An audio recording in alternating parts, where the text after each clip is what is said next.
اور نام لیا جا رہا ہے جسٹس صداقت علی خان کا کہ وہ chief justice Lahore high court ہوں گے. جسٹس عالیہ نیلم کو بھی آگے لے آنے کا ارادہ ہے. لیکن جس طریقے سے لاہور ہائی کورٹ چل رہی ہے, لاہور ہائی کورٹ میں مسئلہ ہی کوئی نہیں ہے. لاہور ہائی کورٹ میں آئینی بینچز بنا نہیں رہے ہم جس طرح سے معاملات کو لے کے جا رہے ہیں. تو یہ سوال اب اٹھتا ہے, اب قابلیت کا سوال کا فیصلہ کون کرے گا؟ کسی ایک کو تو کرنا ہے. ہم تو آواز اٹھاتے رہیں گے. لاہور ہائی کورٹ میں اور فوجی عدالتوں کے متعلق جو کیس کی سماعت بغیر کارروائی کے ملتوی راستے بند ہونے کو یہ سلمان اکرم راجہ پہنچ نہیں سکے. جیسے جمال خندخل بولے آج پتہ تھا راستے بند ہیں, تو یعنی یہ نہیں ہے کہ سپریم کورٹ پوچھتی کہ راستے کیوں بند کیے ہیں. یعنی ورنہ قاضی فائز صاحب نے تو آپ کو یاد ہے جب دھرنا دیا تھا تحریک لبیک پاکستان نے کیا کرا, راستے کھڑے کھلائے تھے. تو آج بھی آئینی بینچ کو نہیں چاہیے تھا کہ راستے کھولو, کیوں بند کیے ہوئے ہیں؟ یعنی بجائے یہ کہنے کے اور بڑا اور یہ کہتے کہ یہ نہیں چاہتے کہ لوگ جیلوں میں سڑتے رہیں, چاہے ملزمان جیلوں میں سڑتے رہیں. اور کمال کی بات ہے کہ یہ لوگ کیس نہیں چلانا چاہتے تو ان کی مرضی. جونیئر وکیل نے بتایا راجہ ٹریفک کے باعث نہیں پہنچ سکے, آنے کے لیے صرف ایک ہی راستہ ہے, وہ مارگا روڈ کھلا ہوا ہے. جیسے جمال خندخل کا کہنا تھا کہ خواجہ حارث پہنچ گئے, باقی لوگ بھی پہنچ گئے, اب آپ بھی تو آگے ہیں. اگر آدھا گھنٹہ پہلے نکلا تو سپریم کورٹ ہوتے. لگتا ہے کہ وکیل لوگ قید میں سڑتے رہیں. یہ ساری خواجہ حارث صاحب کو تو مسئلہ کوئی نہیں ہے نا جی, وزارت دفاع کے وکیل ہیں, ان کو تو چاہے سائڈوں سے لانا ہو جس طرح مرضی لانا, ان کے لیے کون سا مشکل کام ہے؟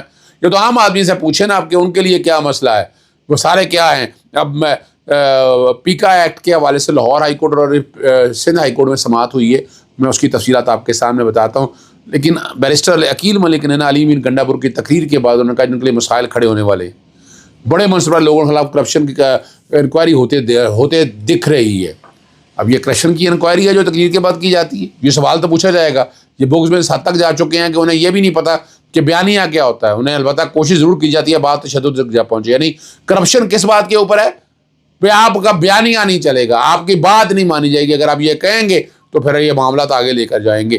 پی ٹی آئی لیڈرشپ جو ہے نا وہ کٹہرے میں لانے کا فیصلہ ہو گیا ہے. دنیا کا واحد شخص ہے جسے پاکستان سے وفاداری اور اپنی انتہا مقبولیت کی وجہ سے گرفتار کیا گیا ہے. لیکن ہمیں پتہ ہونا چاہیے ظلم و جبر رہے.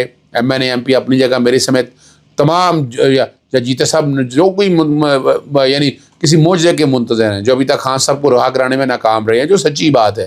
80% یعنی بہت سے لوگوں کے بارے میں 80% ہی میں کہتا ادھر ٹکٹ ہولڈر ہے جو الیکشن لڑنے میں ابھی تک ذرا ریلیو میں دیکھا نہیں گیا. یہ بات بھی صحیح ہے.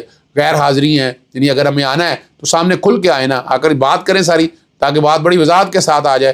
ایک بات اور جو میں کرنے کے بعد پھر میں اس طرف آ جاؤں گا, لاہور ہائی کورٹ کے جج کی حلف نامے میں لفظ شمال ہے کہ صوبہ پنجاب, یعنی لاہور ہائی کورٹ لاہور کے حوالے سے حلف لے گا اور وہ لاہور ہائی کورٹ کی جورسڈکشن میں پنجاب میں آنا ہے. میرا نقطہ نظر آرٹیکل 194 کے ذرا اور تھا کہ وہ انٹر اپون ہز آفس, تو انٹر اپون ہز آفس اس کا جو ہے وہ لاہور ہائی کورٹ ہے. اگر آپ اسلام آباد ہائی کورٹ جانا چاہتے تو آپ کو حلف لینا ہے, حلف لینا ہے. یہ میں اس نقطے پہ اب میں کلیئر ہو گیا, ورنہ میرا نقطہ نظر یہ تھا کہ دفتر میں داخل ہو گیا جو, لیکن اب یہاں مخصوص علاقے تک کرا گیا. اگر آئین میں حلف عمومی نوعیت کا رکھنا ہو تو اس میں مخصوص صوبے کا ذکر کرنے کی ضرورت کیا تھی؟ آئین کے آرٹیکل 94 کے تحت فریقین کی اپنی مرضی اپنی تشریح ہے, لیکن عام آدمی یہ حلف دیکھے تو ضرور کہے گا یہ آئینی تشریح کا معاملہ ہے. سندھ ہائی کورٹ میں پیکا ایکٹ کے خلاف درخواست پر وفاقی حکومت کو نوٹس جاری ہوگا. Chief justice Sindh high court نے بڑے شفیع صدیقی پیکا ایکٹ کی درخواست سماعت کی. بیرسٹر علی طاہر عدالت میں پیش ہوئے. انہوں نے درخواست گزار سے پوچھا کہ اس قانون میں برائی کیا ہے. انہوں نے کہا فیک نیوز, غلط خبر پھیلانا. تو اس پہ انہوں نے کہا کہ غلط خبر ہے تو یہ فیصلہ ہونا ہے, لیکن سوال یہ ہے کہ تمام فیصلے عدالتوں میں تو نہیں ہوتے, کچھ فیصلے اتھارٹیز کو کرنا ہوتے ہیں. اتھارٹی کا فیصلے کے خلاف اپیل کا حق بھی ہے. یعنی یہ بڑی مزیدار بات ہے. یہ بنیادی حقوق سے متعلق عدالت کو کرنے چاہیے. دماغ اگر یہ بنیادی حق کا معاملہ ہے تو اس کی سماعت آئینی بینچ میں ہونی چاہیے. اس پر وہ اٹک سیمنٹ کا فیصلہ دیا کہ ریگولر بینچ بھی جو ہے نا اس کی سماعت سن سکتا ہے. لاہور ہائی کورٹ میں جس کی وجہ سے میں لاہور میں موجود ہوں, جسٹس فاروق حیدر کی کورٹ کے اندر معاملہ بڑا اہم تھا. یہ رانا عظیم سیکرٹری جنرل جو بھی صدر ہونے والے ہیں Pakistan federal union of journalist کے, محمد احمد خان بچر اپوزیشن لیڈر, ان کی طرف سے. اور تیسرا معاملہ تھا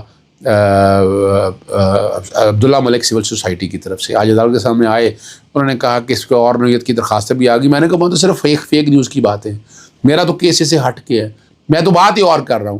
میں تو کہہ رہا ہوں جو اتھارٹی بنائی, ریگولیٹری کیپچر کا یہ پرنسپل ہے. جو اتھارٹی بنائی ہے وہ حکومت وقت کے حوالے سے فیصلہ کرنا ہے, اور حکومت وقت بیٹھے فیصلہ کر رہی ہے. پھر ٹرائبونل بنا دی ہے, یعنی وہ ٹرائبونل بھی حکومت لگائے گی, سارا کچھ تو وہی کرے گی. اور یہ سروس ٹرائبونل اور الیکشن پٹیشن سے علیحدہ معاملات ہیں, وہ آئین میں گنجائش دی گئی ہوئی ہے کہ آپ یہ اپیل کا حق کم یا زیادہ کر سکتے ہیں. یہاں تو آپ اپیل کا آخری خدمت فوجداری عدالتیں میجسٹریٹ کی کورٹ میں معاملہ جانا ہے یہ سیدھا براہ راست تو ٹرائبیونل, یعنی یہاں کیا کر دیا ہے کہ ٹرائبیونل اپیل سنے گا اور اس کے بعد معاملہ سپریم کورٹ میں چلا جائے گا. اپیل کا رائٹ یہ دیکھیں یہ اس حد تک کر دیا ہے. میں نے اٹارنی جنرل اور ایڈیشنل ایڈوکیٹ جنرل کا انہوں نے کہا دونوں یہاں پر موجود ہیں, ضرورت نہیں. میں نے کہا جی آئیں, طریقہ یہ ہے جب آئینی پروویژن چیلنج ہو تو انہیں ہونا چاہیے. کہتے ہیں عدالت میں معاونت کے لیے دونوں موجود ہیں, یہ دونوں آ جائیں گے. 5 مارچ کے لیے تمام کیسز اکٹھے لگاتے ہوئے ایک سماعت ملتوی کر دی ہے اور جو رسپونڈنٹس ہیں وفاقی حکومت اور صوبائی حکومت ان سے جواب طلب کر لیا ہے. السلام علیکم جی, اجازت چاہتا ہوں. السلام علیکم, اللہ حافظ.